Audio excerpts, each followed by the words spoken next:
Ravi de vous retrouver, mesdames, messieurs. Nous vous embarquons pour une balade au niveau des centres universitaires du Bénin. Bienvenue, quasiment silencieux. Depuis l'annonce des réformes en milieu universitaire, les étudiants ont fini par donner de la voix. Déception, indignation, révolte sont les sentiments affichés par tous face aux changements notables apportés et qui sont pourtant supposés améliorer leurs conditions d'études et d'hébergement. Réunis au sein du collectif des étudiants bénéficiaires des allocations universitaires, ils ont appelé les leurs à la grande mobilisation pour, disent-ils, amener les autorités au plus haut niveau à revoir leur copie. Qu'est-ce qui pourrait bien motiver un tel appel? Parole dans quelques minutes aux principaux concernés. Et ce sera autour du thème « Réforme universitaire au Bénin ». Les étudiants de grands perdants. À ma gauche, il a nom Rodolfo Da Kundi, étudiant, lui aussi. Il est le président de l'Union nationale des scolaires étudiants du Bénin au niveau de l'université d'Abomey-Calavi. Rodolfo Da Kundi, bonjour. Bonjour à vous, monsieur le journaliste. Merci de répondre à notre invitation. Ce fut un plaisir. Alors, en face de lui, un autre étudiant. Comme je vous l'ai dit, d'abord la parole à eux pour comprendre pourquoi ce boulet. Mais à beaucoup, voilà, c'est son nom. Étudiant mais il est également le président de l'ONG La Voix des étudiants. Il ne sait pas compter l'événement d'hier. Aimé Agbokoun, bonjour. Bonjour, monsieur le journaliste. Merci de répondre à notre invitation. Je vous en prie. Devant des hommes de médias, ils ont rompu les amarres. Les étudiants réunis au sein de ce collectif pour, disent-ils, appeler les autorités à être plus regardants par rapport à un certain nombre de décisions prises et qui sont supposées améliorer leurs conditions de vie. Et la question, chers invités, que je vais vous poser d'abord, pourquoi ce mode d'information, les médias, pour donner de la voix autour de sujets qui doivent aider à améliorer votre quotidien à l'UAC et autres centres universitaires? Merci à vous, monsieur le journaliste. Je voudrais d'abord commencer par répondre en disant tout simplement que si nous avons choisi ce moyen de communication, c'est justement parce que nous avons épuisé tous les autres moyens et tous les autres moyens du moins au niveau des autorités universitaires et au niveau de l'État central. Figurez-vous, des étudiants allocataires sont restés impayés depuis plusieurs années académiques. Les allocations universitaires des années académiques 2014-2015 sont restées impayées. 2015, 2016, 2016, 2017 et nous voilà dans une année académique 2017-2018 qui tire encore vers sa fin. Et malgré que la réforme gouvernementale est intervenue et qui désormais mensualise les allocations universitaires, jusqu'à l'heure où nous parlons, des étudiants qui ont déposé les dossiers pour le compte de cette année académique n'ont pas encore perçu un copec. Et donc, il y a 3 années d'arriérés et ceux-là encore qui ont déposé pour le compte de cette année académique ne sont pas encore satisfaits, bien que l'on nous a dit que désormais les allocations universitaires sont mensualisées. Et donc, voyez-vous, c'est toute cette colère généralisée qui a fait que véritablement les étudiants réunis au sein du collectif des étudiants locataires ont voulu sortir hier pour donner de la voix. À cette question de non-paiement des allocations du retard. Ça ajoute bien d'autres, n'est-ce pas? On y reviendra. Non, c'est toujours relatif à la question des allocations universitaires. Il y a un nouveau décret désormais qui a fixé les critères d'octroi des allocations universitaires. On y reviendra avec votre émission. Oui, mais à beaucoup, on se demande, on connaît votre ONG qui est là à l'écoute des plus vulnérables de la couche estudiantine. Hier, on vous a vu aux côtés des responsables aussi donner de la voix, criant à haut sur le bonnet. C'est quoi cette posture-là? Vous aussi, vous avez emprunté toutes les voies possibles? Oui, il faut commencer d'abord par dire que l'ONG a pour but de défendre les intérêts moraux et matériels des étudiants. Et vous conviendrez avec moi que dans ce cas, nous sommes fortement impliqués là où les intérêts des étudiants sont menacés. Donc, dans une lutte précédente, il faut dire déjà que en étudiant ce canal, nous avions l'organisation estudiantine avait déjà lancé une grève qui a duré plus de 3 mois. Et nous n'avons pas eu gain de cause. Nous étions à leur côté. Nous avons essayé, comme il a dit, nous avons essayé tous les recours. Tous les recours. Tous les recours, nous avons écrit. Nous avons essayé de faire des marches, des sittings, mais ça n'a rien donné. Maintenant, nous nous sommes dit, bon, malgré qu'on fait tout ça, on voit qu'à travers les chaînes de télévision et radio et autres, rien ne passe. C'est là que nous nous sommes dit, après l'affichage des noms des nouveaux allocataires, si vous avez fait un tour, vous allez voir que les étudiants étaient en larmes. Les nouveaux bacheliers étaient en larmes, tout comme si c'est la proclamation du bac.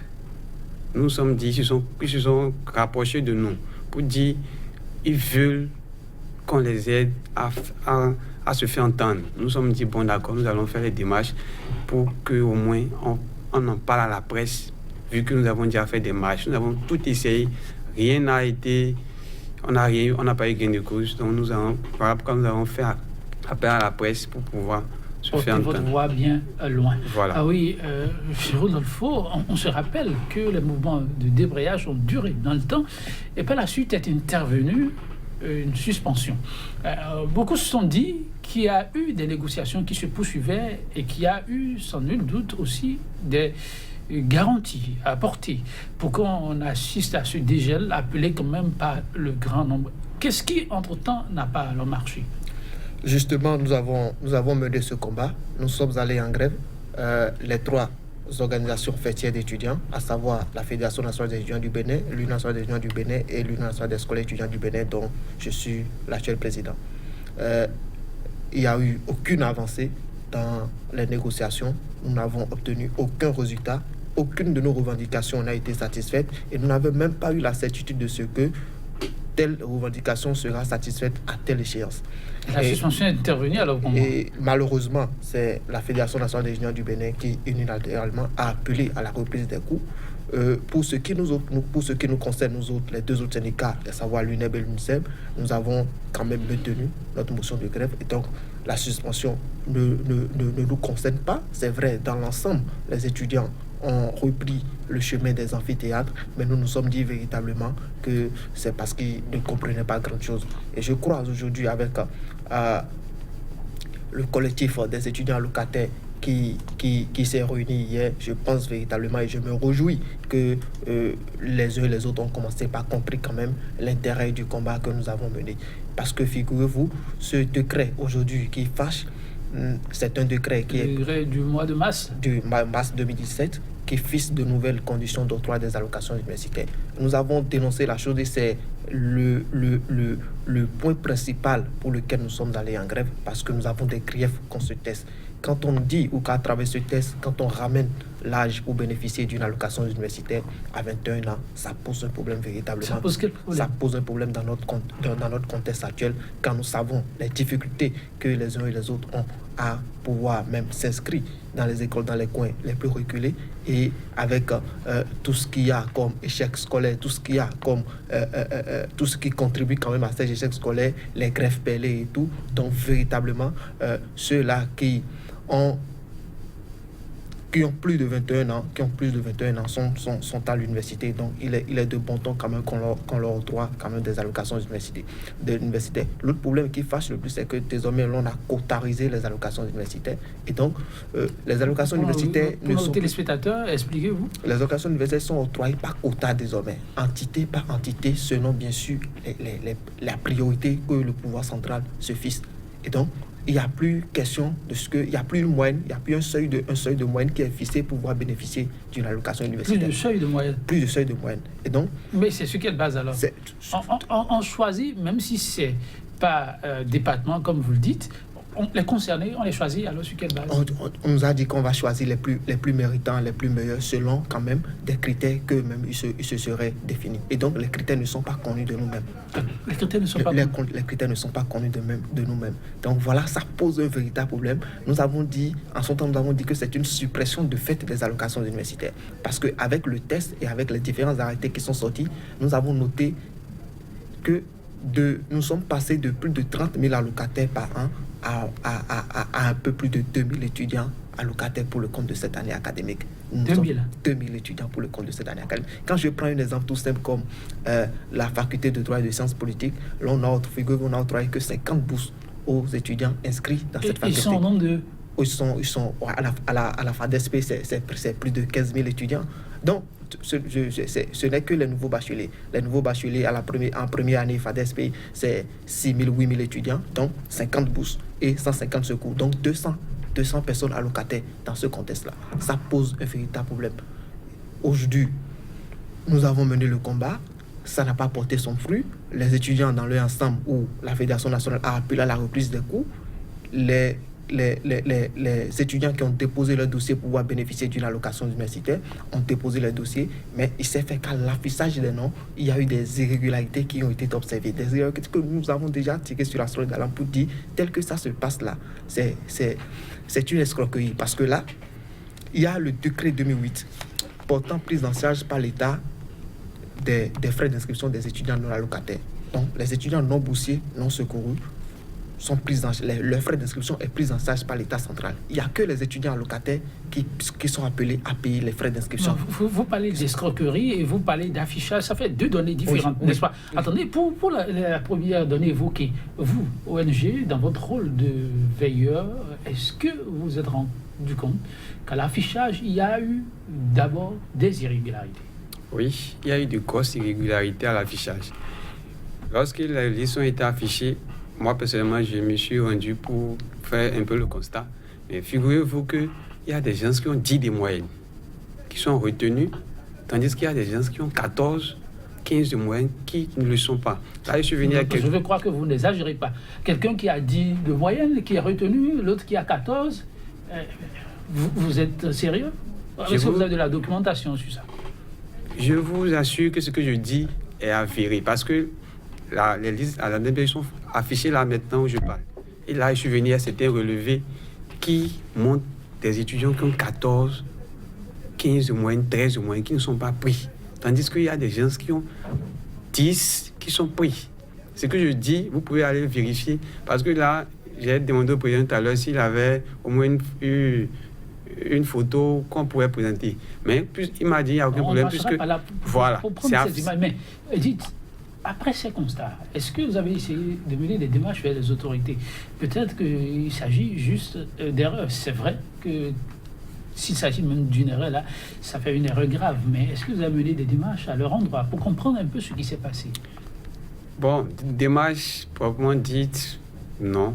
Mais il faut dire que si c'est une erreur aussi flagrante, je ne crois pas que ça soit une erreur. Parce qu'il y a aucune... C'est des milliers d'étudiants qui sont laissés pour compte.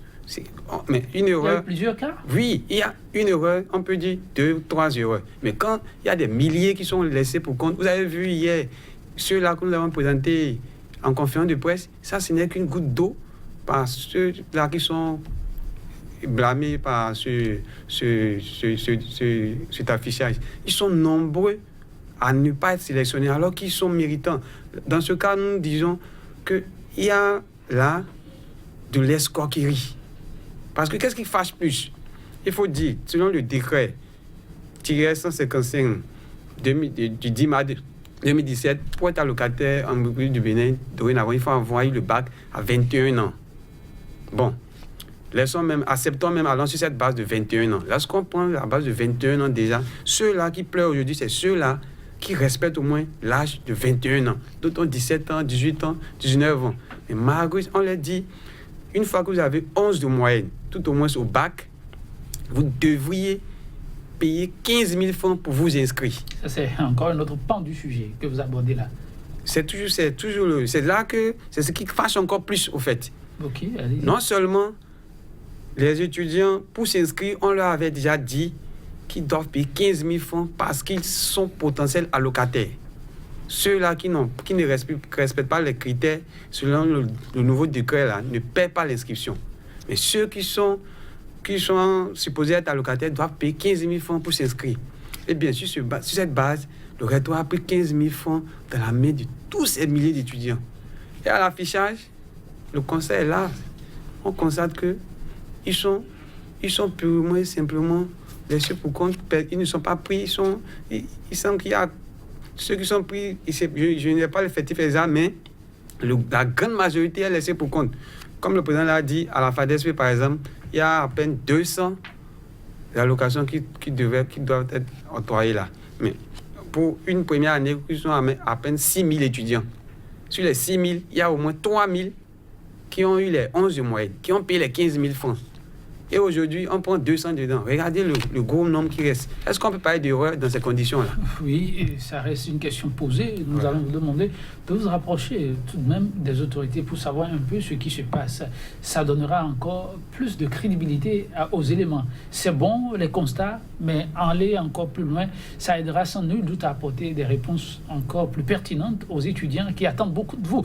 Oui, Rodolfo, que dit vous parliez tout à l'heure d'escroquerie. Je voudrais quand même apporter de la clarification pour quand même revenir sur la question d'escroquerie. Les irrégularités observées aujourd'hui, ça c'est le fond même de l'application du décret. Nous l'avions dit, nous l'avons dénoncé depuis là, que ce décret en l'état, on risque d'encourager la médiocrité au profit de l'excellence. Parce que là, figurez-vous, aujourd'hui, il y a des gens qui ont 15 de moyenne au baccalauréat qui se retrouvent sans allocation universitaire, alors que quelqu'un qui a 11 de moyenne s'est retrouvé allocataire sur la même liste. Plus loin dans la forme, et c'est là il faut bien détailler les choses. J'ai commencé par citer un certain nombre de tests. Le décret 2008 portant prise en charge par l'État des frais d'inscription des étudiants non boursiers, non secourus. À côté de ce décret, il y a l'ancien décret qui fixe les conditions d'octroi des allocations universitaires et qui a fixé les moyennes pour le nouveau bachelier avant de bénéficier d'une allocation universitaire le secours doit pouvoir réunir 11 moyennes. Et donc ces étudiants allocataires sont appelés à payer 15 000 francs parce qu'eux autres ne sont pas exonérés du paiement des frais d'inscription. Au cours de cette année académique, il y a un nouveau décret, le décret 2017-155 portant nouvelles conditions d'octroi des allocations universitaires qui vient maintenant bouleverser la donne. Parce que là maintenant, puisqu'il s'agira désormais d'octroyer les allocations par quota, donc tout ce monde qui avait 11 de moyenne ne peut pas se retrouver dans le quota alloué à leur entité. Mais le rectorat ou l'administration universitaire appelle quand même tous les étudiants qui ont obtenu 11 de moyenne, selon bien sûr les dispositions de l'ancien décret, à venir payer 15 000 francs comme frais d'inscription. Donc, Les gens payent. Tout ce monde ont payé 15 000 francs. Donc à l'affichage, tout ce monde maintenant s'est rendu compte qu'en réalité, qu'il n'y a qu'une minorité qui a été pris. Alors, puisque les autres, aujourd'hui, maintenant, ils se disent, bon, ils ne sont pas allocataires, ils ne se sont pas retrouvés dans le quota alloué à leur entité. Alors pourquoi on a exigé le paiement des 15 000 francs CFA? Donc c'est là que je parlais d'une escroquerie académique sans précédent. L'administration ne s'était pas engagée à restituer les fonds. Jamais, à aucun moment, l'administration ne s'est engagée à restituer les fonds. Et au moment fort même de la crise, quand nous menions le débat, quand nous avons les quelques rares fois où nous avons l'opportunité d'échanger avec l'autorité, nous avons attiré l'attention de l'autorité sur le fait et jamais l'on nous a servi une réponse convaincante. Voilà, les faits sont là aujourd'hui, les faits nous donnent raison. Ces étudiants aujourd'hui se lamentent, ils ne savent pas à quel sens se vouer parce que véritablement c'est difficile de réunir quand même 15 000 francs pour aller s'inscrire, espérant bien sûr bénéficier d'une allocation universitaire et au bout du rouleau qu'on trouve véritablement que l'on n'est pas retenu, alors que l'on pouvait être retenu parce que l'on a bénéficié, l'on a réuni une moyenne de 14 de moyenne et sur la même liste, il y a quelqu'un qui a 11 de moyenne qui a été retenu en tant qu'allocataire. En tout cas, pour l'autorité, il s'agit de mesures pour améliorer vos conditions de travail. Tout ce qui a été fait, c'est d'abord pour vous. Et c'est vrai, chaque fois qu'il y a des bouleversements, parfois, il y a sans arrière-pensée quelques grincements de dents, il y a aussi des mécontents, il y a aussi ceux qui sont lésés, et il faut essayer de colmater par la suite les brèches. Là-dessus, l'autorité, jusqu'à preuve de contraire, dit être aussi disposée à essayer d'améliorer là où il y a des imperfections. On espère que vous aurez gain de cause dans les tout prochains jours. Mais alors, au niveau des services sociaux, là encore, pour vous, les autorités ont jugé utile, il faut donner des services de qualité. Des réformes ont donc été entreprises dans ce sens, mais il semblerait que vous ne vous retrouvez non plus au niveau de ces réformes. Et là, beaucoup se demandent pourquoi. Est-ce qu'on veut une chose et son contraire? Les étudiants sont les premiers à dire que la qualité du service rendu au niveau de ces compartiments ne sont pas de qualité. Aujourd'hui, on veut leur donner la qualité et se plaignent. Ah, vous souriez? Oui, ça me fait sourire. Parce que là, on veut nous donner de la qualité, dit-on. Mais où mettons le social? Parce que ça aussi, l'État peut nous donner de la qualité. Encore que ce que nous est servi jusqu'à aujourd'hui n'est pas aussi mauvais qu'on le dit. Hein. Ah bon? Oui. Là, c'est vous qui êtes concerné. Oui, c'est pas aussi mauvais. Et aujourd'hui, on nous dit maintenant pour nous servir de la qualité. Mais c'est pas seulement de la qualité qu'ils ont dit. Ils ont dit l'État ne peut pas prendre toutes les charges sur son dos. Parce qu'il faut faire des économies là. Vous comprenez? Sinon, c'est pas parce qu'on veut nous faire de la qualité qu'ils ont introduit l'État et le privé dans le social. Or, on sait très bien que le privé ne fait pas de social. Figurez-vous. À l'UAS, du point d'étudiant lambda, pour avoir le ticket de restauration, croyez-moi, c'est pas facile. Parce que moi, j'ai été responsable au sein de l'institution la police universitaire qui, quand même, gère un peu les choses au restaurant. Je sais de quoi je parle. Parce que pour avoir un ticket de restauration de 150 francs, c'est déjà un peu laborieux pour un étudiant lambda. Et très souvent... Du fait du coût ou quoi? Non, parce qu'il n'y a pas de moyens. La plupart de ceux qui s'inscrivent à l'UAC, vous n'êtes pas sans savoir que c'est des enfants, des parents très pauvres. Et lorsqu'ils y viennent, moi, par exemple, quand j'étais en première année, parce que j'avais eu à entendre de mes grands frères que lorsque je vais travailler, que j'aurai 11 de moyenne ou bien 12 de moyenne, je pourrais avoir les allocations universitaires. Mais c'était un stimulus pour moi. C'est ce qui m'a galvanisé à me donner, à me gêner pour avoir la moyenne. Parce qu'aujourd'hui, ce n'est pas un secret pour personne qu'il n'y a pas d'emploi dans ce pays. Lorsque vous finissez la licence ou la maîtrise, il n'y a pas d'emploi pour dire que lorsque vous finissez la porte de l'emploi est là pour vous accueillir. Mais ce qui nous donne plus de courage, on vous dit d'aller faire de l'entrepreneuriat. Or, nous ne sommes pas formés pour être des entrepreneurs. OK, on accepte même d'aller à l'entrepreneuriat. D'autres, à cause des allocations universitaires, arrivent à payer des motos qui font des médicaments, ou bien d'autres arrivent à entreprendre quand même pour essayer de continuer par se débrouiller dans la vie. Aujourd'hui, maintenant, le privé, non seulement les allocations sont supprimées, le social est encore cédé au privé. Ainsi donc, pour manger au resto l'année prochaine, on ne sait pas encore combien est-ce qu'ils vont fixer, mais ça ne sera plus 150. Parce que 150, l'État subventionne les plats qu'on mange au resto. Le transport est subventionné. Les résidences sont subventionnées. Puisque l'État se désengage de toutes ces subventions et que le privé doit intervenir maintenant, vous êtes d'accord avec moi que le privé n'est pas dans le social? Le privé n'est pas dans le social, c'est vrai. Indiscutable. Rodolphe Okunji, n'est-ce pas vrai qu'avec cette réforme, la qualité sera tout de même au rendez-vous et que c'est pour le bonheur et la santé des apprenants. Il faut manger qualitativement pour mieux se porter et bien faire le travail pour lequel on est là. À l'étape actuelle, nous ne discutons pas encore de la qualité, mais c'est la quintessence même de la décision. La quintessence. Parce que cette décision vient, pour nous, ça vient encore une fois s'ajouter à la kyrielle de décisions déjà prises par le pouvoir actuel, qui pour nous n'est prise que dans la seule visée d'exclure les enfants issus de parents pauvres des universités publiques. Vous n'allez pas dire ça. Parce que là, l'État est là pour tout le monde et l'État l'a souvent dit. Quand l'État décide de supprimer de fait les allocations universitaires, quand l'État décide d'hausser les frais d'inscription, ou que l'État décide d'augmenter les coûts de formation dans nos universités publiques, et par la pas fini, l'État décide de confier la gestion des œuvres sociales à un privé ou de faire appel à un privé dans la gestion des œuvres sociales. Nous sommes inquiets de la qualité des services sociaux que nous offre le Centre des œuvres universitaires sociales.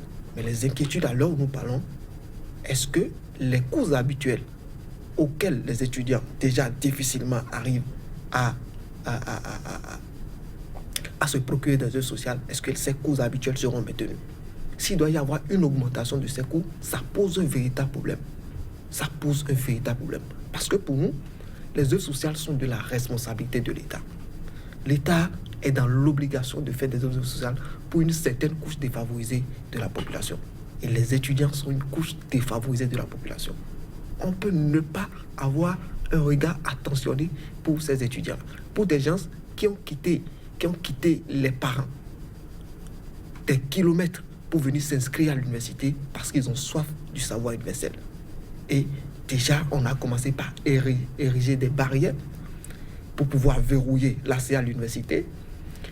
Les gens font le forcing pour pouvoir avoir accès à l'université. Et là encore, on endurcit les conditions de vie, les conditions de travail. Quand vous parlez de barrières qu'on met, est-ce que vous ne tordez pas un peu le cou à la vision des autorités? Du tout pas.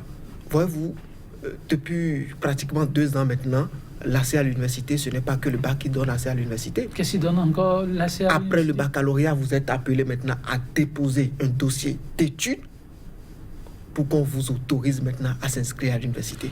Lorsque vous avez le baccalauréat au Bénin, vous n'entrez pas directement à l'université. Vous vous retrouvez au marché. Vous pouvez vous retrouver au marché. Non. Donc,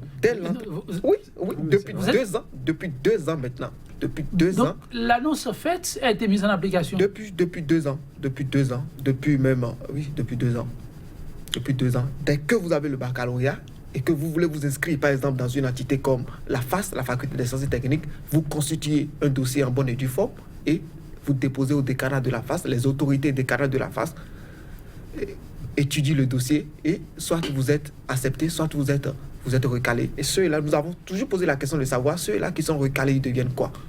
Et l'État n'a pas prévu d'autres mécanismes pour les récupérer? L'État n'a prévu aucun mécanisme pour les récupérer. Tout ce qu'on nous a dit, l'université, c'est un luxe. L'université, ce n'est pas... Non, ne dites pas que vos autorités vous ont dit que l'État l'université est un luxe. L'université est un luxe. On nous a toujours chanté cela. Ne viens pas à l'université qui veut, mais viens à l'université qui peut. Donc, à partir de ce moment-là, il y a déjà des barrières qui sont érigées pour empêcher les gens de venir à l'université. Et quand bien même les gens passent par les barrières pour se retrouver à l'université, parce qu'ils ont soif du savoir, on endurcit les conditions de vie, les conditions de travail. Pour l'heure, la question de la privatisation des œuvres sociales, pour nous, les inquiétudes que nous avons, est-ce que véritablement les coûts habituels seront maintenus? Parce que à côté de nous, au Sénégal, tout près, pas plus tard qu'il y a un mois, l'État sénégalais a diminué drastiquement les coûts permettant aux étudiants d'avoir accès aux services sociaux, notamment les services de la restauration, les services de l'hébergement, et même la bourse ou les allocations universitaires ont connu une augmentation de ce côté-là. Mais chez nous, d'abord, on réduit considérablement le nombre d'étudiants allocataires et on fait maintenant appel à un privé dans la gestion des œuvres sociales.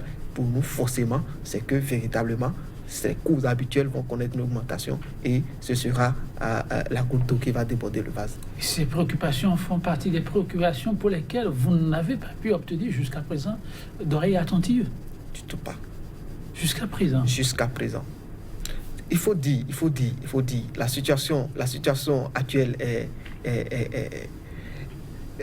ça donne de la chair de poule parce que le pouvoir a tout prévu.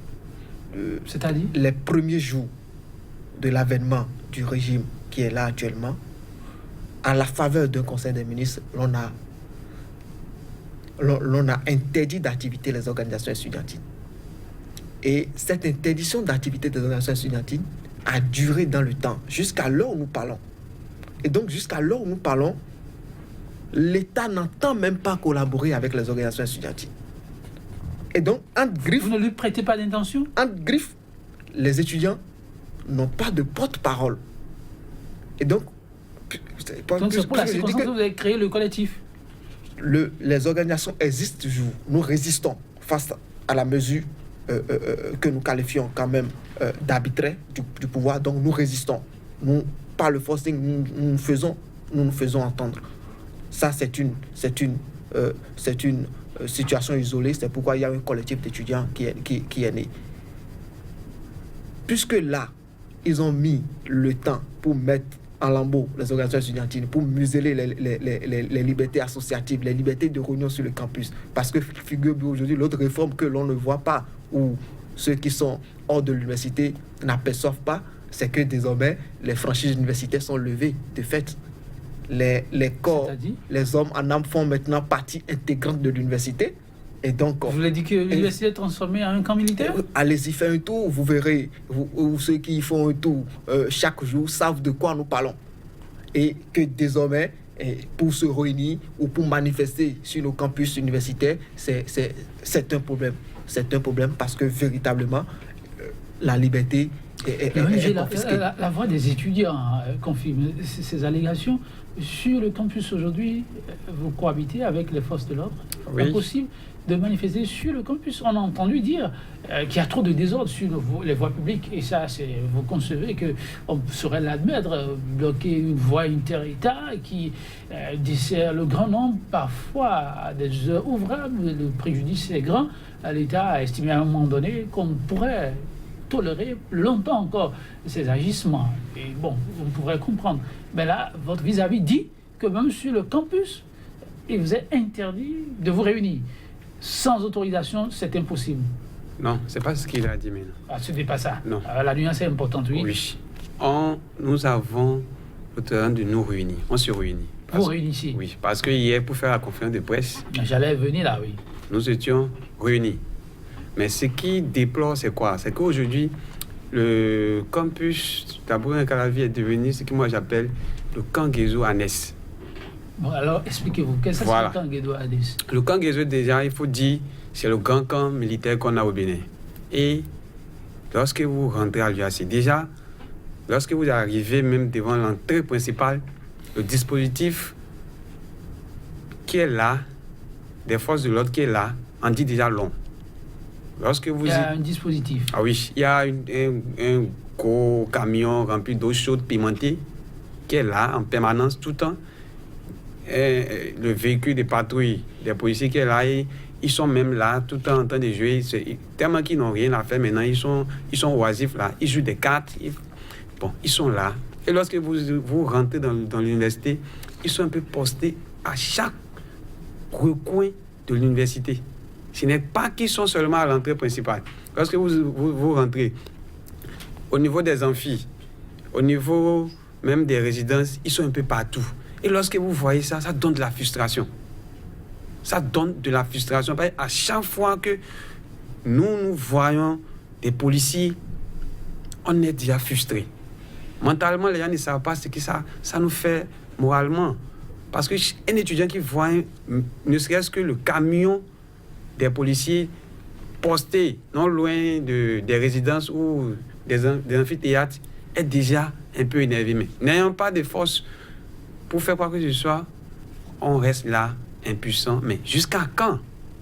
Jusqu'à quand nous allons rester impuissants? Parce que tôt ou tard, à force de nous intimider, on ne sait pas où est-ce qu'on pourrait y arriver. En tout cas, par rapport au problème qui se pose, oui, vous voulez faire un apport? Aujourd'hui, il est impossible qu'il y ait un rassemblement d'1, 2, 3, 4, 10 étudiants sans qu'il y ait les forces de l'ordre qui vont faire la ronde. Sans qu'il y ait les forces de l'ordre. Récemment, votre point de presse? Ah oui, bien sûr. Le véhicule de patrouille de la police républicaine était dans les sillages. Et même la dernière fois, le dernier... Vous étiez surveillé de très près. Très près. Voilà. Même le dernier en Assemblée générale, ils étaient là. Il arrive même parfois où... plus grave, l'on va même positionner 2 forces de l'ordre par amphithéâtre. Nous sommes sur le campus, le haut lieu de savoir. Et on ne sait pas véritablement en quoi la présence des forces étrangères contribue quand même à ce que nous sommes venus faire à l'université. Les forces de l'ordre siègent en permanence sur le campus 24 heures sur 24, 24 heures sur 24 heures. Et figurez-vous, ils sont payés aux frais, sur le budget du rectorat. Sur le budget du rectorat. Et donc, sur ce que nous déboursons, ce que nos parents saignent pour nous envoyer. Vous voulez dire que c'est vous qui entretenez les forces de l'ordre? C'est nous qui entretenons indirectement les forces de l'ordre. Parce qu'ils sont payés sur les fonds sur le budget du rectorat. Bon, il paraît que si vous étiez plus discipliné, vous ne les auriez jamais vus là. Donc c'est à vous de revoir aussi vos agissements, vos modes de fonctionnement. Ça aussi, c'est possible, non? Dites-moi, il y a jamais eu, je persiste, il n'y a jamais eu de manifestation violente sur le campus sans que les forces de l'ordre ne soient sur le campus. Ce sont eux qui vous provoquent? Ce sont les forces de l'ordre, la force provocatrice. Toujours. Toujours. En tout cas, cette rencontre pour donner de la voix et appeler les autorités à revoir la plupart des décisions prises pour apporter des changements qualitatifs au sein des étudiants, le collectif a appelé les étudiants à la grande mobilisation. Et puis, à beaucoup, une grande mobilisation. Pourquoi, dans le contexte que vous-même vous venez de décrire, pourquoi encore un appel à la mobilisation? Mais un appel à la mobilisation parce que c'est la seule arme que nous disposons. Parce que nous sommes conscients que même à travers les conférences de presse, simple et on va croiser les bras, rien ne sera fait. On est obligé de nous faire entendre à travers des mobilisations. Donc, la conférence de presse que nous avons faite hier n'est qu'une partie de ce que nous sommes en train de prévoir faire sous l'égide de l'UNICEF. Le lundi déjà prochain, il est prévu un sitting sur le rectorat avec tous ces étudiants-là pour exiger au rectorat de procéder à un remboursement purement et simplement de tous ceux-là qui ne sont pas sélectionnés pour avoir les allocations. Or, on leur avait promis qu'ils auraient des allocations et ils ont pris tout cet argent. Mais quand vous faites le calcul, quand vous prenez votre calculatrice, que vous faites 15 000 francs, ne serait-ce que par 1000 étudiants, vous allez voir déjà de quoi nous parlons. C'est une grosse magouille qui ne dit même pas son nom. C'est une magouille légalisée, je vais dire. C'est qu'on le fait aux yeux de tout le monde et personne ne parle. Et moi, souvent, je suis un peu sidéré, choqué de voir que nous sommes quand même des fils de ce pays. Nous avons des parents, même si les autorités n'ont pas leurs enfants à l'UAC. Mais on parle, on fait tout, mais personne ne veut nous aider à nous faire entendre. Personne ne veut nous aider à avoir gain de cause. On parle, on fait tout, on fait des sittings. Mais ce n'est pas que nous voulions aller à la violence. Parce que lorsqu'on fait des mobilisations, on ne prend pas de pierre pour lancer à qui que ce soit. On fait des mobilisations, mais lorsque vous faites une mobilisation et que les policiers font irruption, en vous lançant des gaz lacrymogènes ou en vous blessant, en tant qu'homme, vous êtes obligé de réagir. Et ce n'est pas seulement qu'au Bénin. Je me demande, lorsqu'on dit que les étudiants béninois sont violents, où est-ce que le mouvement étudiant au monde est pacifique? Où est-ce que le mouvement étudiant au monde, même en France, même la France... On va y revenir, oui, voilà. Mais cette initiative, elle est vraiment opportune, une mobilisation des étudiants. Quand on sait qu'habituellement, ça finit par dégénérer, et vous avez fait une description actuelle des lieux d'une cohabitation avec ce que vous avez appelé les forces extérieures, est-ce que cela participera à une certaine accalmie voulue par tous? C'est un combat qui nous est imposé et nous n'avons pas peur d'aller au charbon. Pour l'amélioration de nos conditions de vie et d'études, je pense quand même que nous sommes obligés de nous faire entendre, quoi qu'en soient les obstacles que le pouvoir va ériger en face de nous. À l'étape actuelle, nous avons demandé que la mobilisation grossisse.